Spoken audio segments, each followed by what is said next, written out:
கனமழை மீண்டும் தீவிரமடைய தொடங்கியிருக்கு. இதை தவிர நமக்கு தென்மேற்கு வங்கக்கடல் ஒட்டி இருக்கக்கூடிய இடங்கள்ல காற்றழுத்த தாழ்வு பகுதி அதே இடத்துல நீடிச்சு வருது. இதை தவிர்த்து 22ஆம் தேதி புதிய காற்றழுத்த தாழ்வு பகுதியும் உருவாக போகுது. ஏற்கனவே இருக்கக்கூடிய காற்றழுத்த தாழ்வு பகுதி மேலும் தீவிரமடைய போகுதா, புதிதாக உருவாகக்கூடிய காற்றழுத்த தாழ்வு பகுதி நம்மை நோக்கி நகர்ந்து வருவதற்கான வாய்ப்பு இருக்கா, இது புயலாக வலுப்பெறுமா என்பது போன்ற பல்வேறு கேள்விகளுக்கான விடைய இந்த காணொளியில நம்ம விரிவா பார்க்கலாம். இது வெதர் வித் வேதா. தென்மேற்கு வங்கக்கடல் அங்கிருந்து இலங்கைக்கு அப்பால் நிலவி வந்த அந்த காற்றழுத்த தாழ்வு பகுதி தற்போது தென்மேற்கு வங்கக்கடல் அதனை ஒட்டிய இலங்கை பகுதியில தற்போது நிலவிக்கிட்டு இருக்கு. இப்ப நம்ம பார்க்கிறோம், இது மெதுவாக மேற்கு வடமேற்கு திசையில கொஞ்சம் கொஞ்சமாக நகரப்போகிறது. இந்த காற்றழுத்த தாழ்வு பகுதி மேலும் காற்றழுத்த தாழ்வு மண்டலமாகவோ அல்லது புயலாகவோ வலுப்பெறுவதற்கான வாய்ப்புகள் மிக மிக குறைவுங்க. இது இங்க நகர்ந்து சென்ற பிறகு நமக்கு மழைக்கான வாய்ப்பு இதன் மூலமாக கிடைப்பது அப்படின்றது கொஞ்சம் கொஞ்சமா குறைஞ்சிரும் அப்படின்னு தான் பார்க்கலாம். இதன் மூலமா நமக்கு ஏன் மழை கிடைக்குது அப்படின்னு பார்த்தோம்னா, இதை சுற்றி அந்த காற்று எந்த அளவுக்கு ஈர்க்கிறது அப்படின்றத நம்ம பார்க்கிறோம். கடல்ல இருந்து ஈரப்பதம் மிகுந்த அந்த காற்றை நிலத்தின் ஊடாக செல்லும் போதுதான், அந்த நிலத்தின் ஊடாக வரும்போது நமக்கு அது பரவலாக மழையாக கொடுக்கிறது அப்படின்றத இப்ப நம்ம புரிஞ்சுக்கணும். சரி, வரும் 22ஆம் தேதி நமக்கு தென்கிழக்கு வங்கக்கடல் பகுதியில் இப்பவே நம்ம பார்க்கலாம் ஒரு சுழற்சி மாதிரி இருக்கு. இதுதான் நமக்கு காற்றழுத்த தாழ்வு பகுதியாக வலுப்பெறுவதற்கான வாய்ப்பு இருக்கு. இந்த காற்றழுத்த தாழ்வு பகுதியாக உருவான பிறகு அது தொடர்ந்து மேற்கு வடமேற்கு திசையில நகர்ந்து இந்த காற்றழுத்த தாழ்வு பகுதி காற்றழுத்த தாழ்வு மண்டலமாக வலுவடைவதற்கான வாய்ப்பு இருக்கிறது. இது புயலாக வலுவடையுமா என்பது குறித்து வானிலை ஆய்வு மையம் இப்போதைக்கு எதுவும் தெரிவிக்கல.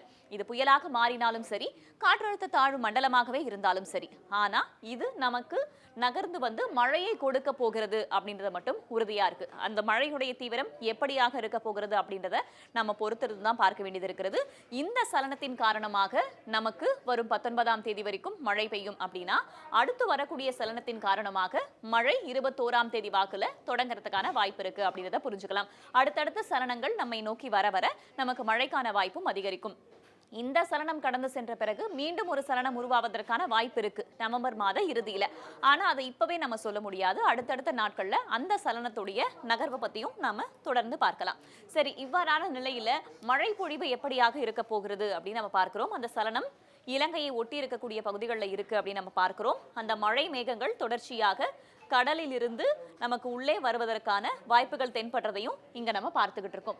வடகடலோர மாவட்டங்கள், சென்னை உள்ளிட்ட மாவட்டங்கள்ல விட்டு விட்டு மிதமான மழை தானே பார்த்துக்கிட்டு இருக்கோம். வரும் நேரத்தில், அதாவது இரவு மற்றும் அதிகாலை நேரத்தில் இந்த மிதமான மழை நமக்கு கனமழையாக ஆங்காங்கே கனமழையாக பெய்வதற்கான வாய்ப்புகள் இருக்கு. அதன் அடிப்படையில் தான் வானிலை ஆய்வு மையமும் மிக கனமழை பெய்வதற்கான வாய்ப்பு இருப்பதான எச்சரிக்கையை விடுத்திருக்காங்க. அதற்கு பிறகு உள் மாவட்டங்கள்ல நமக்கு பரவலாக 18, 19 ஆகிய நாட்கள்ல பரவலான மழையை நம்ம எதிர்பார்க்கலாம். இந்த காற்றழுத்த தாழ்வு பகுதி புதிதாக உருவாகி நம்மை நோக்கி வரும் பட்சத்திலையும் நமக்கு கடலோர மாவட்டங்கள்ல மிக கனமழை பெய்வதற்கான வாய்ப்புகள் இருக்கின்றன. அடுத்தடுத்த நாட்கள்ல அதோடைய நகர்வு எப்படி இருக்க போகிறது அப்படின்றத நம்ம பார்க்கலாம். சரி, இப்போதைய நிலைமையில எங்கெங்க மழை பெய்யும்னு வானிலை ஆய்வு மையம் சொல்லியிருக்காங்க அப்படின்றத இப்ப நம்ம பார்க்கலாம். 17ஆம் தேதி திருவள்ளூர், சென்னை, காஞ்சிபுரம், செங்கல்பட்டு KTCC ஜோன் என்று சொல்வார்கள் இல்லையா, வடகடலோர மாவட்டங்கள்ல நமக்கு ஆரஞ்சு அலர்ட் விடுத்திருக்காங்க மிக கனமழைக்கான வாய்ப்பு இருப்பதாக. மயிலாடுதுறை, திருவாரூர், நாகை போன்ற மாவட்டங்களிலும் மிக கனமழை பெய்வதற்கான வாய்ப்பு இருக்கிறது.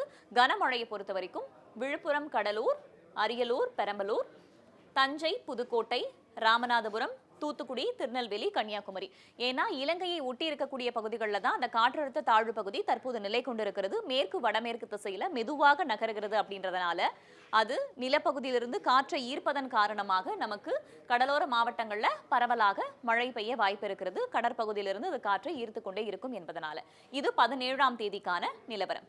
சரி, 18ஆம் தேதி எப்படி இருக்கும் அப்படின்றத இப்ப நம்ம பார்க்கலாம். 18ஆம் தேதி நமக்கு தென் மாவட்டங்கள்ல பரவலாக கனமழை பெய்ய வாய்ப்பு இருக்கிறது. குறிப்பாக தேனி, சிவகங்கை, ராமநாதபுரம், விருதுநகர், தூத்துக்குடி, தென்காசி, திருநெல்வேலி, கன்னியாகுமரி போன்ற மாவட்டங்கள்ல ஒரு சில இடங்கள்ல கனமழையை நம்ம எதிர்பார்க்கலாம். அதற்கு பிறகு 19ஆம் தேதி கடலூர், மயிலாடுதுறை. அப்ப அந்த மழையுடைய தீவிரம் அப்படின்றது 17, 18 ஆகிய நாட்களை ஒப்பிடும்போது 19, 20ஆம் தேதி நமக்கு சற்று குறைவதற்கான வாய்ப்பு இருக்கிறது. ஏன்னா ஏற்கனவே உருவாகக்கூடிய சலனம் நம்மை விட்டு ரொம்ப தள்ளி இருக்கும். தென்கிழக்கு வங்கக்கடல 22ஆம் தேதி தான் அது உருவாக போகிறது. இப்போது இருக்கக்கூடிய சலனமும் நம்மை விட்டு கொஞ்சம் கொஞ்சமாக விலகி செல்லும் அப்படின்றதுனால 19ஆம் தேதி நமக்கு மழையுடைய தீவிரம் சற்றே குறைவதற்கான வாய்ப்புகள் இருக்கிறது. அதற்கு பிறகு 20ஆம் தேதியும் அதே நிலை தொடர்வதற்கான வாய்ப்பு இருக்கிறது. நான் ஏற்கனவே சொன்ன மாதிரி 19, 20ல சற்றே மழை குறைவதற்கான வாய்ப்பு இருக்கிறது. 21ஆம் தேதி அந்த காற்றழுத்த தாழ்வு பகுதி உருவாவதற்கான சூழல் ஏற்படும் போது நமக்கு செங்கல்பட்டு, விழுப்புரம், கடலூர், மயிலாடுதுறை, நாகை போன்ற மாவட்டங்கள்ல ஒரு சில இடங்கள்ல கனமழை பெய்வதற்கான வாய்ப்பு இருக்கிறது. இது 21ஆம் தேதிக்கான நிலவரம். 22ஆம் தேதி அந்த மழையுடைய தாக்கம் படிப்படியாக அதிகரிக்க ஆரம்பிக்கும். அப்போ சென்னை உள்ளிட்ட மாவட்டங்களையும் நமக்கு கனமழை தொடங்கும் அப்படின்னு புரிஞ்சுக்கலாம். திருவள்ளூர், சென்னை, காஞ்சிபுரம், செங்கல்பட்டு, விழுப்புரம், கடலூர், மயிலாடுதுறை, திருவாரூர், நாகை, தஞ்சை, புதுக்கோட்டை, ராமநாதபுரம், தூத்துக்குடி, திருநெல்வேலி, கன்னியாகுமரி போன்ற ஒட்டுமொத்த கடலோர மாவட்டங்களையும், வடகடலோர மாவட்டங்கள், தென்கடலோர மாவட்டங்கள், காவிரி படுகை மாவட்டங்களையும் பரவலாக கனமழை பெய்வதற்கான வாய்ப்பு இருக்கிறது. இது 22ஆம் தேதி. 23ஆம் தேதி நம்ம பார்க்கிறோம். அப்ப அந்த காற்றழுத்த தாழ்வு பகுதி உருவாகி நம்மை நோக்கி நகர்ந்து வர தொடங்கி இருக்கும். அதே போல தீவிரமடையவும் தொடங்கி இருக்கும்.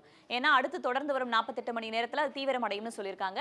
தீவிரமடைஞ்சு மழை பொழிவையும் நமக்கு படிப்படியாக அதிகமாக கொடுப்பதற்கான வாய்ப்பு இருக்கிறது அப்படின்னு பார்க்கிறோம். ஒட்டுமொத்தமாக பார்க்கும்போது 23ஆம் தேதி வரைக்கும் தமிழகத்துல கனமழை தொடரப்போகுது.